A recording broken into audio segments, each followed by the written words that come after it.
Trey Tate here with HomeFitConsulting.com, and we're going over ankle health and lower leg health. So whenever you want to do stretching, it's usually a good idea to help break up any muscle adhesions or any knots that you might have in that muscle. So what I have here is just a stick. You could use a pin roller, it's the same idea. But basically I'm going to massage the outside of my leg here. Get the calf as well. And this it's really easy to use something like this. If you want to, you can also use a foam roller where you get on the ground, bring up your hips, and you do that same thing. Try to find a spot that kind of hurts so good and try to sit on it for about 20 to 30 seconds. So after you do the outside, the calves, and the inside, another good idea, since everything's connected, is to take a ball.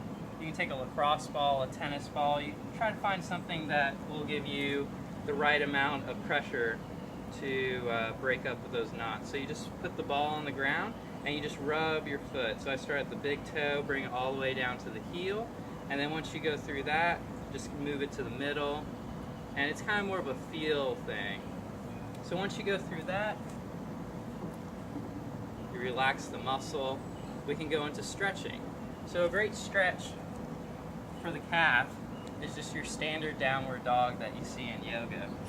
So for that one, get in a plank position, reach your hips to the sky, and let those heels drop down.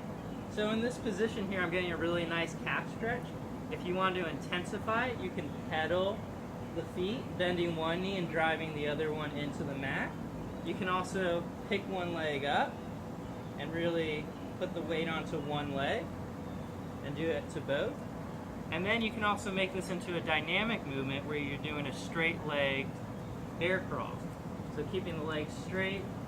This is great for your hamstrings as well, just this whole posterior chain here.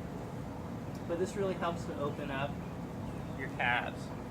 Now that we got the calves open up, let's work on the front of our shin. So mostly our anterior tibialis. So for that one, you just get in a kneeling position and you just sit back to where you're comfortable. You might need a yoga block if this is too much to put right here and sit on it. But basically sit back, and in this position, you're getting a nice stretch. You can try different positions with it, and you can even, if it's too easy, you can start leaning back into it. And you can get some quads in there as well. So a couple more things that you can do to help improve your ankle flexibility is take something like a yoga mat or a sandbag, basically anything that will allow you to get your toe higher than your heel. Put over that, and then you step over. And you just make an exercise of stepping over, feeling that nice stretch back there, and then coming back. And you would just do that with both feet. So basically, my toe is more elevated than my heel. That puts my calf in a stretched position, and then you can step over and kind of make an active stretch out of that. So that's one's real nice. Another thing that you can do is if you have a giant rubber band or a resistance band, put it around a post or a pole, put it around your ankle, step out with some tension, and from here, this is pulling your ankle joint back into position while you're also driving the knee forward, making sure not to go inward, but mostly towards that pinky toe.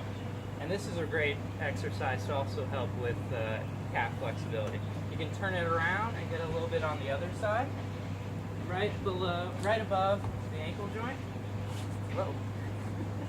And from there, you can get into a nice position. So my foot's really glued to the floor and I'm driving towards that pinky. So, thank you for joining us. Please visit HomeFitConsulting.com. We're in-home trainers that come to you in the comfort of your own home. And leave a comment below if any of this information helps you out.